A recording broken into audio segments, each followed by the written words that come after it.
10절 말씀입니다.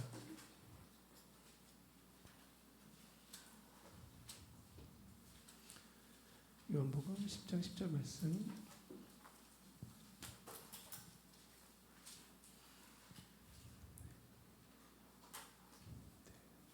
제가 읽어드리겠습니다. 도둑이 오는 것은 도둑질하고 죽이고 멸망시키는 것뿐이요 내가 온 것은 양으로 생명을 얻게 하고 더 풍성을 얻게 하려 하는 것이라. 아멘.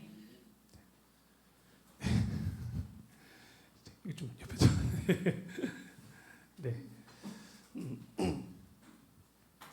일단 제가 너무 죄송합니다.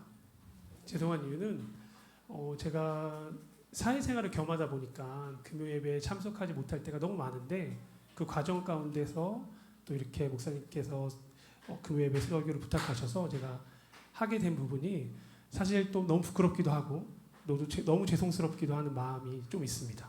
그래서 말씀을 시작하기 전에 갑자기 손님처럼 방문해서 설교를 하는 제 모습에 조금은 이해해 주셨으면 좋겠고 또 그 과정 가운데 제가 하고자 하는 메시지가 무엇인지를 같이 함께 은혜를 나누면 좋을 것 같은 시간입니다. 먼저 시작하기 전에 사랑하는 성도 여러분께 제가 질문이 있습니다. 뭐냐면 여러분의 믿음은 살아있으신가요? 라는 질문을 드리고 싶습니다. 이 질문을 던진 이유는 제가 신앙생활을 할 때 자주 저에게 묻는 질문이기 때문에 그렇습니다. 특히 이 질문을 저에게 자주 했던 시기가 있는데 그 시기가 목사 안수를 받고 나서였던 시기였던 것 같아요. 오랜 시간을 신앙생활을 해왔습니다. 네, 오랜 시간 동안 모태신앙으로 신앙생활을 해왔는데 저는 사실 항상 멋진 모습에 온전한 신앙인의 모습은 아니었습니다. 저를 오랜 시간 보신 분들은 알겠지만 때로는 메말랐고 형식적이기도 했습니다.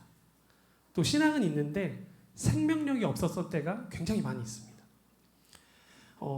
목사님이 개척하시기 전에 저는 선교교단 소속의 작은 교회에서 교육전도사로 섬기고 있었습니다. 지금의 담임 목사님이 개척하신다는 말씀을 듣고 사실 인사하러 왔다가 사역지를 내려놓고 행복한 우리 순복음교회 평신도로 다시 신앙생활을 시작했습니다. 당시 저는 좋은 목사가 너무 되고 싶었습니다. 제 꿈이 뭐냐고 물어보면 좋은 목사가 되고 싶어요 였습니다. 직장생활을 하며 월급을 받는 것보다 저는 월급을 받지 못해도 목사로서 살아가는 것이 행복하지 않을까라는 마음에 정말 좋은 목사가 되고 싶었습니다. 저의 꿈은 오직 좋은 부목사가 되거나 혹은 조금 공부를 열심히 잘하면 교수가 됐으면 좋겠다 정도의 마음을 갖고 신앙생활을 했고 대학교를 수석으로 졸업할 만큼 열심히 공부했습니다. 또 더 높은 단계의 학위를 갖고 싶어서 욕심도 있었고 꿈도 있었습니다. 이런 꿈을 꾸는 과정에 누군가 저에게 물었던 것이 있는데 그것은 하나님이 너에게 목회를 하지 말라고 하시면 순종할 수 있니? 라는 질문을 저에게 했습니다. 사실 하나님이 그렇게 말씀하시면 네 라고 순종하는 게 맞는데 네 라고 대답하지 못했습니다. 그만큼 목회를 포기하고 싶지 않았기 때문에 그랬던 것 같습니다. 이런 저에게 안수를 받은 전후부터 이상하게 생계를 위해서 시작했던 사회에서의 일이 점점 잘 되기 시작했습니다. 남들은 축복받을 일이라고 얘기하는데 저한테는 그렇지 않았습니다. 사람들이 꺼려하던 일을 시작했었고 그 일을 통해서 점점 경제적으로 사회적으로 인정받기 시작했습니다. 그러나 마음 한편에 계속 혼란스러웠던 것이 무엇이냐면 나는 좋은 목사가 되고 싶은 게 꿈이었는데 점점 그 길이 멀어지고 있는 건 아닌가? 내가 설마 잘못된 신앙을 가지고 살아가는 것은 아닌가? 하는 불안감이 저의 삶을 굉장히 크게 감쌌습니다. 하나님께서 나를 목회자의 길로 부르시고 다시 또 왜 사회로 보내시는지 저는 사실 도저히 이해할 수 없었습니다. 저는 그래서 항상 물었습니다. 내가 잘못 살아가고 있나? 나의 신앙이 죽어 있어서 이렇게 꿈과 멀어지는 삶을 사는 것은 아닐까? 이 혼란의 시간, 이 어둠의 시간 속에서 저는 계속 저에게 물었습니다. 나는 살아있는가? 내 마음속에 하나님은 살아계신가? 성령님이 내 삶에서 역사하고 계신가? 라는 질문을 끊임없이 반복했습니다. 이런 어두운 신앙의 삶 속에 제가 나아가야 할 길을 잘 몰라서 힘들어하고 계속 물음을 갖고 살아갈 때 주셨던 말씀이 사실 오늘 본문의 말씀입니다. 요한복음 10장 10절에 예수님이 말씀하십니다. 내가 온 것은 양으로 생명을 얻게 하고 더 풍성히 얻게 하려는 것이라. 예수님께서 우리에게 오신 이유가 살아있는 생명, 더 풍성한 생명을 주시기 위해 오셨으면, 이 오신 이유가 나를 풍성한 삶을 살게 하신 것이라면 나는 살아있기 위해서 무엇을 해야 할까? 나는 살아 숨쉬기 위해 이 생명을 갖기 위해 어떤 행동을 해야 할까? 라는 고민 끝에 얻은 게, 내가 온전히 이 말씀을 믿고 이 삶이 나에게 주시는 하나님의 풍성한 말씀이라면, 그럼 나는 그 풍성함을 주신 하나님께 첫째, 모든 것에 감사하는 마음을 갖고 살아야 한다는 생각을 했습니다. 데살로니가전서 5장 18절을 보면 범사에 감사하라. 이것이 그리스도 예수 안에서 너희를 향하신 하나님의 뜻이니라 라고 말씀하셨습니다. 신앙인들의 삶 중에 매우 중요한 것 중 하나가 감사하는 마음을 갖고 살아가는 것입니다. 감사는 우리의 선택사항이 사실 아닙니다. 하나님의 뜻이라고 말씀하셨습니다. 하나님께서 우리에게 주신 뜻, 즉 꼭 지켜야 할 의무와 같은 겁니다. 신앙생활 중에 꼭 해야 하는 이 감사하는 마음의 자세를 갖고 사는 것은 사실 쉬운 일은 분명히 아닙니다. 특히 방금 묵상한 말씀처럼 범사에 감사한다는 것은 사실 매우 어렵습니다. 여기서 범사에는 모든 일, 모든 상황과 환경 속에서도 감사해야 한다는 것을 말합니다. 이 모든 상황에 감사하기 위한 이 상황에 우리가 어떻게 감사할 수 있을까요? 어떤 것을 감사해야 할까요? 그 가운데 첫째는 나의 뜻과 다른 상황에서도 감사할 수 있는 마음을 갖고 신앙생활을 해야 합니다. 슬픈 일, 어려운 일이 있을 때 내가 생각하는 방향과 다를 때 우리는 감사하기가 정말 쉽지 않습니다. 저에게도 이런 경험이 있습니다. 정말 도저히 감사하기 힘들었던 시기가 있는데, 과거 저에게 사랑하는 첫째 딸과 둘째 딸 사이 한 생명이 저희 가족을 찾아왔었습니다. 가끔은 잊고 지내기도 하지만 아이의 초음파 사진이 아직도 저희 책상에 있고 가끔씩 바라보곤 합니다. 그 마지막 아이가 심장 소리를 저희에게 들려주고 떠났을 때 아내와 제가 병원 엘리베이터에서 끌어안고 울면서 했던 말이 있었습니다. 하나님, 그리 아니하셔도 감사할게요. 하나님, 너무 감사해요. 어떤 상황에도 감사하겠습니다. 그러니 이런 아픔을 저에게 주지 말아주셨으면 좋겠어요. 왜 이런 기도를 했는지 사실 정확하게 기억을 할 수는 없습니다. 그때 감정이 무엇이었는지, 어떤 마음으로 왜 감사가 먼저 나왔는지 모르나 이 또한 하나님의 섭리 안에 있을 거라는 믿음이 제게 있었던 것 같습니다. 분명히 믿고 있었습니다. 하나님께서는 항상 우리에게 좋은 것들을 주시는 분이라는 것을. 왜 감사해야 할까요? 왜 이런 슬픔 속에서도 감사해야 할까요? 그것은 우리의 믿음의 증거이기 때문에 그렇습니다. 우리가 어려운 상황 속에 감사한다는 것은 하나님께서 살아계시며 나를 사랑하시기에 독생자 예수 그리스도를 우리에게 보내주셨으며 우리가 행복하게 세상을 살아가길 원하시는 나의 아버지라는 믿음을 우리가 강하게 표현할 수 있는 가장 기본적인 신앙의 고백이기 때문에 어떠한 슬픔 속에서도 우리는 감사하며 살아갈 수 있어야 되고, 그 감사가 우리의 삶에 넘쳐나야 합니다. 그 순간의 터널, 어둠의 터널을 지날 때 우리는 매우 힘이 듭니다. 저도 이런 경험을 하기 전까지는 당연히 감사해야 돼 라고만 얘기했었지만 실제로 그것이 우리의 삶에 닥쳤을 때 굉장히 괴롭습니다. 때로는 그 아픔이 우리에게 모든 것을 포기하고 싶게 만들기도 합니다. 하지만 잊지 말아야 할 것 하나는 그 고통과 어둠 속에서 하나님께서 나를 품고 안고 계시며 나를 항상 보고 계시다는 사실을 잊지 말아야 합니다. 모든 상황, 모든 것은 하나님께로부터 온 것이며 나의 그 상황이 좋거나 나쁘거나 그 모든 것을 떠나서 하나님은 선한 분이시며 여전히 나를 사랑하고 계시는 분임을 믿고 고백하는 그 믿음의 고백이 감사입니다. 우리가 여전히 이런 상황 속에서 하나님을 사랑하고 믿고 있다는 온전한 신뢰의 표현이 감사이기에 우리는 어떠한 상황, 고난 속에서도 감사한 삶을 살아야 합니다. 둘째, 감사해야 될 것은 사소한 것에 감사해야 합니다. 범사에 감사해서 모든 환경 속에 감사할 때 가장 중요한 건 사소하게 주어진 모든 상황 속에서도 감사할 수 있는 그 마음을 갖고 살아가는 것이 굉장히 중요합니다. 이런 사소한 감사는 사실 작은 거지만 우리 삶을 크게 변화시킵니다. 감사는 나의 신앙의 온도를 변화시키고 올려주기도 하지만 나와 함께하는 사람들의 삶도, 주위의 온도도 변화시켜줄 만큼 사소함의 감사의 표현은 많은 것들을 변화시킵니다. 다윗을 보면 작은 일에도 항상 하나님께 찬양하며 감사했던 사람이었습니다. 시편 102편 2절에 내 영혼아 여호와를 송축하며 그 모든 은택을 잊지 말지어다. 다윗이 들판에 양을 치며 지냈던 시기에 그는 자신이 받은 하나님의 은혜를 작은 일 하나하나까지 기억하고 감사했습니다. 시편 곳곳을 살펴보면 자신의 목숨을 지켜주신 것, 자연을 주신 것, 내가 날마다 호흡하는 모든 순간에 감사와 찬양을 했습니다. 큰 일을 감사하는 것, 그것이 아니라 작은 일에 습관적으로 감사하는 삶을 살 때 하나님께서는 우리의 삶에 크고 놀라운 일을 맡기시고 더 크게 감사할 것들을 준비하고 우리에게 주십니다. 제 주위에 이런 삶을 살고 있는 대표적인 인물이 있습니다. 설교식 할 때 그 연예기 하지 말라 그랬는데 제 아내입니다. 네. 허락 안 받고 얘기하는데 네. 모든 순간에 감사하는 사람 중에 하나가 제 아내입니다. 제가 지금까지 걸었던 모든 인생이 사실은 저는 이렇게 살아갈 수 없는 사람인데 내가 어떻게 이렇게 살아갈 수 있냐라고 물어보면 사실 저는 아내 때문입니다라고 얘기합니다. 가식적인 표현이 아니라 정말 모든 상황의 모든 순간에 습관적으로 감사합니다. 아이들에게 밤마다 감사해야 할 것들을 계속 이야기하게 하고 작은 것들부터 감사하는 습관을 가르치고 밥을 먹는 순간 그리고 커피를 먹는 순간에도 저랑 대화하다 다툼이 있는 그 모든 순간에도 그럼에도 감사해라는 말을 잊지 않고 합니다. 그래서 가끔 제가 아내한테 그런 말을 합니다. 참 가성비가 좋은 사람입니다 라고.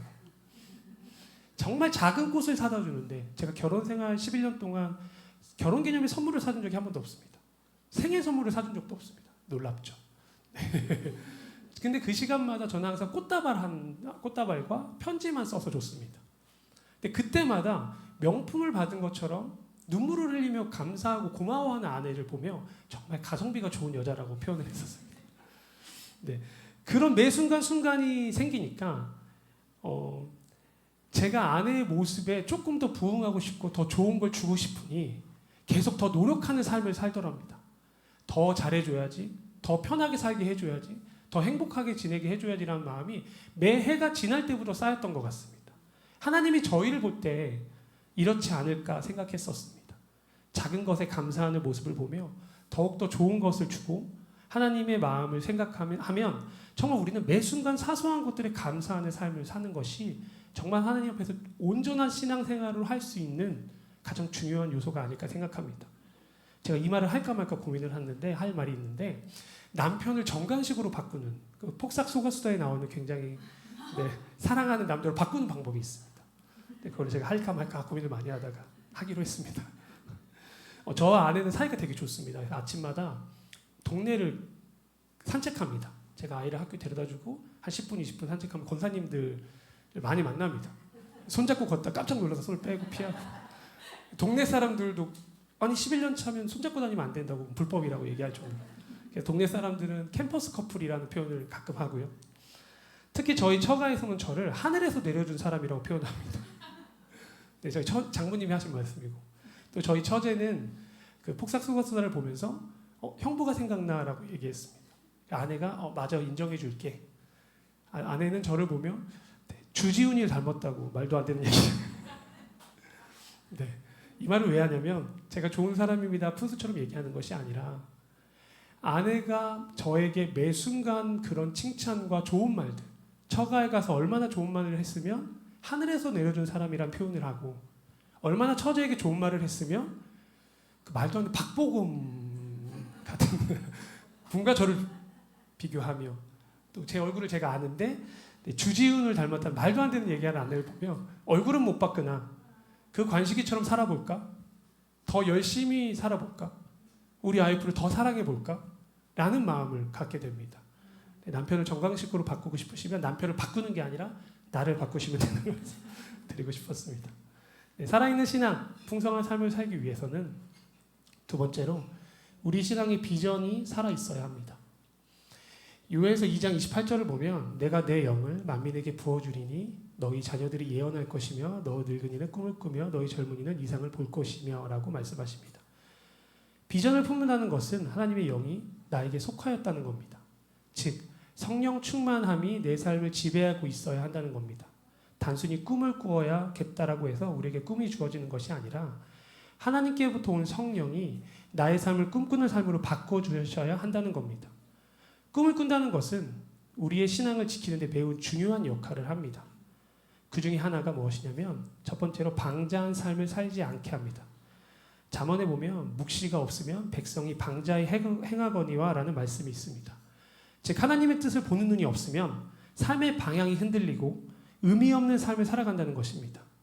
내가 신앙생활을 해나가는 과정에서 항상 성령 충만한 삶을 산다는 건 사실 쉬운 일도 아니고 불가능합니다. 사람은 연약하기 때문에 때로는 길을 잃기도 합니다. 그 잃어버린 길에서 온전한 방향을 잡기 위해서는 목표가 있어야 합니다. 꿈이 있어야 합니다. 이 목표는 하나님께서 주시는 비전이며 이 비전이 우리 삶에 주어질 때 우리는 방향을 잃지 않고 온전한 신앙생활을 해나갈 수 있습니다. 나이를 떠나서 환경을 떠나서 모두가 그 꿈을 쫓아 살아갈 때 우리는 신앙에서 크게 벗어나지 않고 살아갈 수 있습니다. 꿈을 꾼다는 것. 둘째로는 하나님의 뜻을 이루며 살아간다는 것을 이야기합니다. 우리는 우리의 삶을 잘 모를 때가 많이 있습니다. 어디로 가는지, 어떻게 살아가는지, 제가 목사 안수를 받고 잘 살고 있는 건지, 진짜 왜 주신 거지, 내가 이런 삶을 사는 게 맞는 건가라는 고민을 수없이 했었습니다. 저에게 가장 힘든 시기가 신앙생활이 언제였냐면 목사 안수를 받고 3년에서 4년 사이가 가장 힘들었습니다. 도대체 왜 목사 안수를 받았지? 이유를 찾을 수가 없습니다. 정말 전혀 몰랐던 시절입니다. 서두에 이야기했던 목사 안수를 받았는데 사회적으로는 계속 인정받고 있고 저를 보면 도대체 왜 목사가 되었는지 사실 저는 전혀 감을 잡지 못했습니다. 하나님께서 세우신다는 목사인데 저는 도대체 왜 제가 받았는지 알 수 없었습니다. 사회에서는 목사 안수를 받은 걸 숨기며 직장 생활을 했습니다. 교회에서는 더욱 위축된 신앙생활을 하고 있었습니다. 당시 저는 왜 하나님이 저를 이 어두운 터널에 두셨는지 전혀 이해할 수가 없었습니다. 그냥 지킬 것만 지키며 살았습니다. 최소한 목사로서 손가락질 받는 행동들은 하지 말자. 비난받을 일은 하지 말자 하고 최소한의 것들만 하고 살았던 것 같습니다. 그런데 어느 날 갑자기 기도하는데 마음이 평안함이 다가왔고 그 과정 가운데 왜 이렇게 살아가고 있는지에 퍼즐이 하나하나 맞춰지기 시작했습니다. 저는 분명히 잊고 살았습니다. 제 꿈이 무엇인지, 제 비전이 무엇인지를 잊고 그냥 어쩔 수 없는 사회에서의 삶을 하나하나 묵묵히 살아갔던 것뿐입니다. 그냥 무던하게 살아갔습니다. 하지만 제가 걸어온 뒤를 봤는데 하나님께서 어려서 제가 꿈꿨던 꿈과 기도했던 비전들을 향해 저를 강제로 몰아가셨다는 것을 깨달았습니다. 사진 한 장만 보여주실래요? 네. 되게 귀여운 그림이죠. 제가 이거 성인 돼서 그린 그림입니다. 네, 고민을 많이 했습니다. 너무 창피해서. 네. 이 사진이 뭐냐면 제가 필리핀에서 1년 동안 생활하는 과정 가운데 어떤 것을 하며 살아가고 싶은지에 대해서 하나하나 그림을 그려봤던 겁니다. 그래서 네, 빨리 넘겨주세요. 딴 걸로. 네. 창피해서. 네. 필리핀에서 사실 생활할 때는 16만 원 정도 한 달에 생활비도 없어서 후원을 받고 살아야 될 정도로 경제적으로 저는 여유가 없는 사람이었습니다. 그때 선교에 대한 꿈과 하나님을 위해 살아가고자 하는 마음이 선교지에서 꿈을 꾸었던 모든 시간들, 기도했던 모든 것들을 기록하고 종합했던 그림이 저거였습니다. 뭐였냐면 아까 사진에 있던 것처럼 1층에는 작은 커피숍을 만들어서 아이들이 편하게, 신앙인들이 편하게 와서 은혜를 나누며 자신의 아팠던 내용들을, 자신의 상처받았던 내용들을 편하게 나눌 수 있는 공간을 만들고 싶었고 2층에는 예배할 수 있는 공간을 만들어서 하나님을 찬양하는 청년들에게 자유롭게 열어주는 예배당을 만들고 싶었습니다. 3층에는 내가 받은 선교지의 은혜를 나만 갖고 있고 싶지 않아서 청년의 시기를 살아가는 많은 청년들에게 단기 선교팀을 만들어서 6개월에서 1년씩 파송시키는 일을 하고 싶었고 파송받은 청년들은 그곳에서 일지를 기록해서 한국에 다시 보내주면 그것을 모아서 잡지를 만들어 선교지의 교회에 나눠주며 선교지에 후원할 수 있는 일을 하면 어떨까라는 생각을 했습니다. 그래서 4층의 그림은 선교 잡지 출판사 같은 것을 세워서 교회에서 누군가가 섬길 수 있는 역할을 하면 서적을 지원해서 아이들에게 사랑을 나누면 어떨까라는 꿈을 꿨었습니다. 그걸 잊고 살다가 제가 얼마 전에 이것저것을 해나가는 과정에 저 그림이 문득 떠올라서 다이어리를 뒤져서 찾아낸 사진입니다. 이 그림의 내용처럼 아직 건물은 짓지 않았지만 이 내용의 이 꿈꿨던 90%를 하나님이 이루어 주셨고 이뤄가고 계십니다. 얼마 전에 사랑의 힘을 통해서 2년의 계획을 결산하는 과정과 또 아내와 대화를 통해서 장애인을 채용한 사회적인 기업인 커피숍을 운영해야겠다는 생각을 했습니다. 그래서 실제로 그것을 기획 단계에 있고 지금 여러 가지 분들의 도움을 받아서 지금 기획하는 과정에 있습니다. 또 예배 공간을 통한 단기 선교팀과 선교 잡지를 출판하고 또 선교지를 후원하는 일은 사랑의 힘을 통해서 얼마 전에 선교지의 배수로 사업과 우물사역 선교지 물품 지원 사업들을 진행하는 걸로 이야기를 나눴고 지금 정부와 얘기를 나누며 배수로 사업을 어떻게 할 건지 이야기를 나누고 있습니다. 제가 이런 일을 해나갈 수 있었던 게 작년에 있었던 일인데 제가 필리핀에 단기 선교를 갔을 때 잠깐 짧게 제가 한 일주일 정도 필리핀을 다녀왔을 때인데 제가 가기 전에 3천만 원을 사기당했습니다. 네, 저같이 멀쩡한 사람도 사기를 당합니다. 네, 누가 정말 지인의 어떤 사업의 권유로 제가 3천만 원을 잃게 되는 상황이었고 너무 무거운 마음으로 필리핀 현지에 도착했는데 선교사님한테 처음으로 아내한테도 얘기를 못했고요. 4개월 동안 네, 필리핀의 선교사님한테 얘기를 처음으로 했는데 이런 마음을 주셨습니다.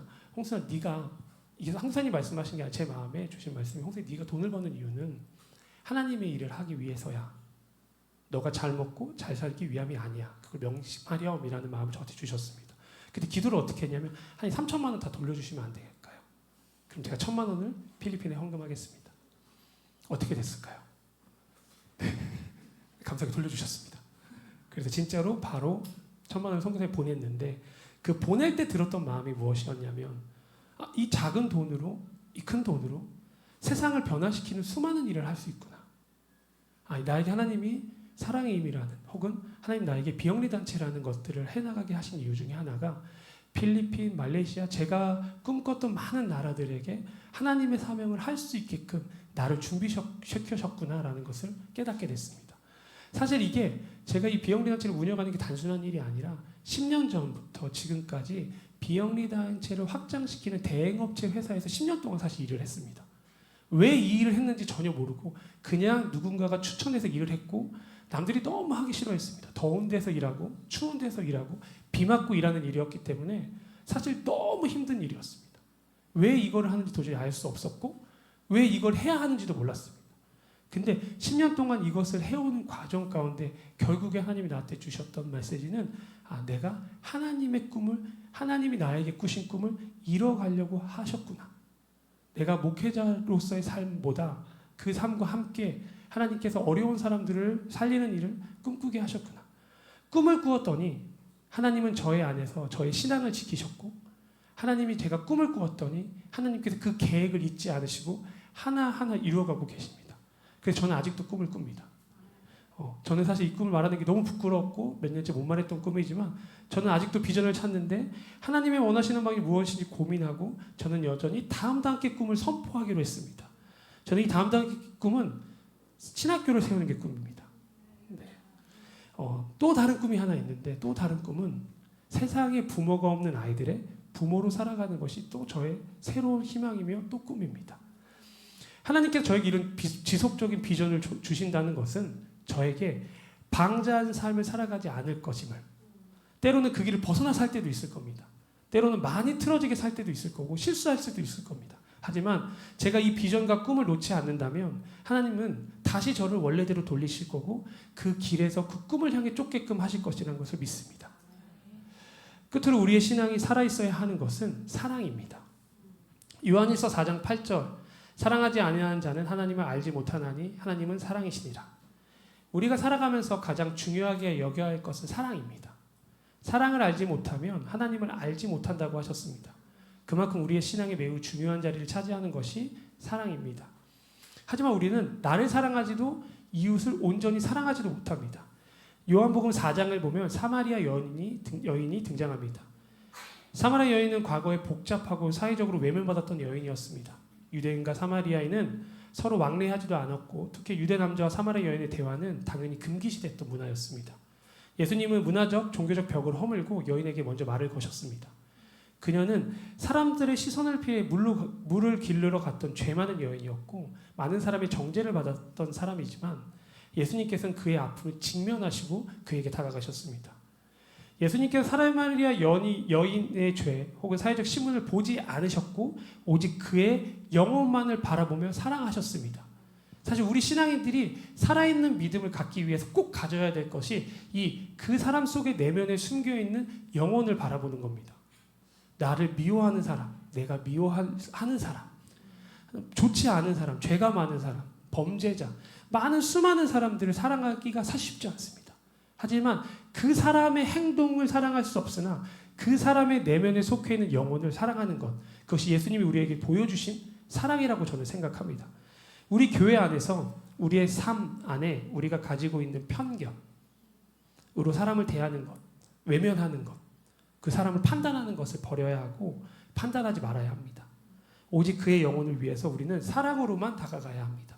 사람을 보지 않고 온전히 그의 사람의 내면의 영혼을 바라보며 다가가는 것이 되게 중요합니다.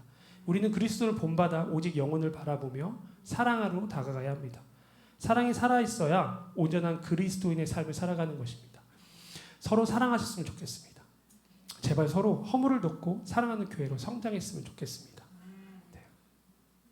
사랑을, 저는 신앙생활을 할 때, 신앙을 얘기할 때 가장 중요한 게 무엇이냐 물으면 항상 사랑이라고 표현합니다. 너무 식상한 단어일 수 있고 너무 듣기 싫은 단어일 수 있습니다. 근데 사랑해야 한다고 생각합니다. 부모 자식 간에 서로 믿으시나요? 제가 항상 질문하는 것들인데 엄마를 믿으시나요? 어머니를 믿으시나요? 어머니를 믿으시면 참 대단하신 분이라고 저는 생각합니다. 근데 엄마는 항상 제 세뱃돈을 뺏어가는 분이시고 어머니도 믿을 존재가 되지 않습니다. 어머니는 사랑해야 될 사람입니다. 미완성된 존재이기 때문에 우리가 사랑해 줘야 됩니다. 아버지도 마찬가지고 어느 누구도 마찬가지. 믿어서는 안 됩니다. 남편을 믿기 때문에 원망합니다. 너가 정관식이 될 줄 알았어? 라는 그런 말도 안 되는 믿음 때문에 사실은 실망하고 상처 주고 다툼이 일어나는 겁니다. 그럼 사람은 어떤 대상이냐면 사랑해야 할 대상입니다. 제가 실제로 사회생활할 때 저한테 무슨 놈 하면서 겁나 쫑알쫑알거리네 라고 하면서 제가 못 듣는 줄 알고 가면서 욕했던 친구가 있습니다. 네, 너무 상처를 받았죠. 근데 이 마음이 들었습니다. 사랑할 존재지. 그래서 너무 심장이 두근거리고 화가 났지만 불러서 내가 뭘 잘못했니? 라고 하며 품어줬던 것을 기억합니다. 저 때문에 교회를 나간 건 아니지만 어느 순간 교회를 나가기 시작했고 저 때문에 뭔가를 한 건 아니지만 지금도 저와 함께 사랑이 임해서 일하고 있습니다. 사랑해줬더니 사람은 믿어야 될 대상이 아니라 사랑해야 될 대상이라는 걸 잊지 않을 때 사실 우리는 모두를 사랑할 수 있습니다. 그래서 사람을 믿지 말고 꼭 사랑해 주셨으면 좋겠습니다. 예수님의 이런 온전한 사랑이 넘칠 때야말로 교회는 제 기능을 합니다. 찬양하고 봉사하는 것, 전도하는 것이 교회의 모든 기능이 아닙니다. 교회의 온전한 기능 중 가장 중요한 것은 서로 사랑하는 겁니다. 어려워서 못하는 것이 아닌 어렵지만 끝까지 해내야 되는 것이 사랑입니다. 이러한 온전한 사랑이 존재할 때 교회는 세상을 변화시킬 수 있는 역할을 해나갈 수 있습니다. 하지만 많은 사람들이 이 모든 것들을 할 수 없다고 이야기합니다. 성령 충만하지 않으면 할 수 없지 않나 라고 표현합니다. 맞습니다. 이 모든 것을 해나가기 위해서 성령 충만함을 받아야 해나갈 수 있음을 우리는 모두 알고 있습니다. 사도행전 7장에 보면 스데반이 성령 충만하여 하늘을 우러러 주목하여 하나님의 영광과 및 예수께서 하나님의 우편에 서신 것을 보고 라는 말씀이 있습니다. 순교하기 직전에 순교를 할 수 있었던 이유는 하나님을 보았기 때문에 그렇습니다. 하나님의 우편에 서신 그 모습을 보고 온전한 믿음의 확신과 함께 순교할 수 있었다고 저는 생각합니다. 성령 충만함은 이런 온전한 눈을 줍니다. 사람을 바라볼 때, 세상을 바라볼 때, 내 생명을 바라볼 때 하나님이 성령 충만함을 나에게 주셨을 때 그 순간에 하나님께서 내가 온전한 사람으로, 온전한 그리스도로 살아갈 수 있게 하는 것입니다. 그래도 신앙을 받는 우리들은 이 감사하고 온전히 하나님을 사랑하며 내 이웃을 사랑하는 것들, 내가 꿈과 비전을 꾸는 모든 것들은 이 성령 충만함을 가지고 하나님의 눈으로 세상을 바라볼 수 있어야 합니다. 신앙생활에 있어 감사하며 살고 성령 충만함을 꿈을 꾸며 살고 온전히 사랑하며 산다는 것은 정말 쉽지 않습니다. 하지만 우리는 이 모든 것을 가능하게 하는 것, 또 우리는 내가 죽고 성령님이 내 안에 살아계셔야 하는 것을 우리 모두 압니다. 로마서 8장 17절에 보면 예스를 죽은 자 가운데서 살리신 이의 영이 너희 안에 거하시면 그 성령이 너희 죽을 몸도 살리시더라. 우리가 온전한 삶을 살아있는 신앙으로 살아가기 위해서는 성령이 우리에게 거하셔서 죽어가던 우리의 영을 온전히 살려 살아있는 신앙으로 살아가게 하시는 겁니다. 내가 살아있는지를 확인하고 싶으시다면, 내가 살아가고자 한다면, 살아있는 신앙으로 살아가고자 한다면 온전히 성령 충만함을 받아 하나님 앞에 온전한 모습으로 서야 합니다. 그러기 위해서는 나를 버리고 오직 하나님만이 내 마음에 온전히 임하게 하시는 것이 중요합니다. 이러한 성령이 살아있는 삶을 통해 내가 변해야 교회가 변합니다. 교회가 변해야 이웃이 변합니다. 우리 그리스도인이 살아가는 것은 이런 변화를 통해 세상의 빛과 소금으로 살아가는 것이니 우리 성도님들도 이런 마음을 갖고 온전히 먼저 내가 변해 이 지역이 우리 교회가 변화할 수 있도록 같이 함께 기도하셨으면 좋겠습니다. 네, 제가 먼저 기도하겠습니다. 하나님 감사합니다. 우리를